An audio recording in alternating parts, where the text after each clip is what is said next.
بسم اللہ الرحمن الرحیم۔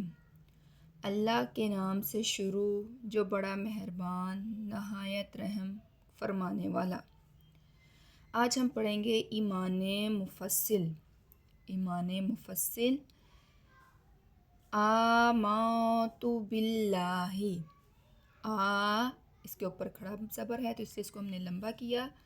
ماؤتو نون ساکن کے بعد جب تا آ جاتی ہے تو وہاں پر ہم غنہ کرتے ہیں، یعنی کہ ناک میں آواز لے کے جاتے ہیں۔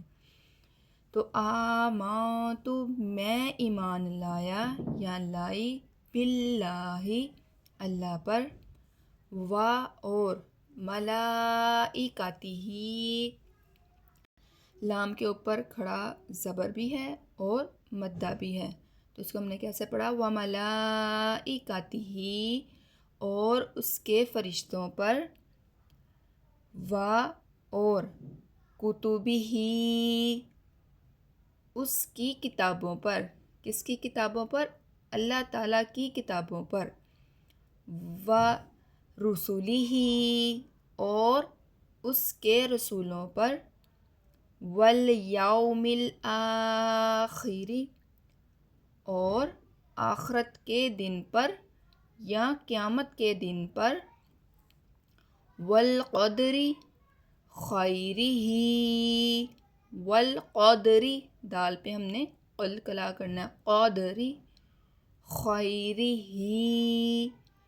وشرہ اور اچھی بری تقدیر پر۔ خیر اچھی، شر بری، قدر تقدیر پر۔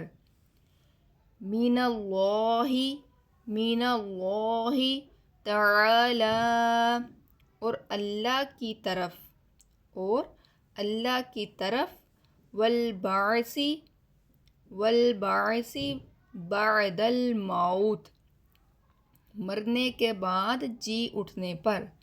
یعنی کہ یہ ایمان مفصل ہے، اس میں ہم یعنی کہ اس بات کا اقرار کر رہے ہیں، ان باتوں پر ایمان لا رہے ہیں کہ اللہ تعالیٰ ایک ہے، اور ہم اللہ تعالیٰ کے فرشتوں پر، اس کی کتابوں پر، اس کے رسولوں پر، آخرت کے دن پر اور اچھی بری تقدیر پر اور اللہ کی طرف لوٹ جانے پر، موت کے بعد پر، یعنی کہ موت کے بعد، یعنی کہ جب ہمیں موت آ جانی ہے، موت کے بعد اللہ تعالیٰ نے ہمیں دوبارہ زندہ کرنا ہے اور اپنی طرف بلانا ہے، تو ہم اس بات پر بھی اللہ تعالیٰ پر پورا جو ہے وہ ایمان اور یقین رکھتے ہیں، اور اس کو کہتے ہیں ایمان مفصل۔ ایمان مفصل ہماری دو صفتیں ہیں ایمان کی، ایمان مفصل اور ایمان مجمل۔ ان دونوں کو ہی یاد کرنا بہت ضروری ہے، کیونکہ اس میں ہم اللہ تعالیٰ کے اللہ ہونے پر، اس کے فرشتوں پر، اس کی کتابوں پر، اس کے رسولوں پر، آخرت کے دن پر اور اچھی بری تقدیر پر، یعنی کہ اگر ہمارے ساتھ اچھا ہو رہا ہے تو وہ بھی اللہ تعالیٰ کی طرف سے ہی ہے، اور اگر ہمارے اوپر کوئی آزمائش آ گئی ہے، اگر کوئی برا وقت آ گیا ہے تو وہ بھی اللہ تعالیٰ ہی کی طرف سے ہی ہوتا ہے۔ اور اس بات پر بھی کہ جب ہم نے مرنا ہے تو مرنے کے بعد ہم نے اللہ تعالیٰ کی ہی طرف لوٹ کر جانا ہے۔ ان سب باتوں پر ہمارا ایمان پختہ اور پکا ہونا ضروری ہے، اور ہم اس بات پر ایمان لاتے ہیں۔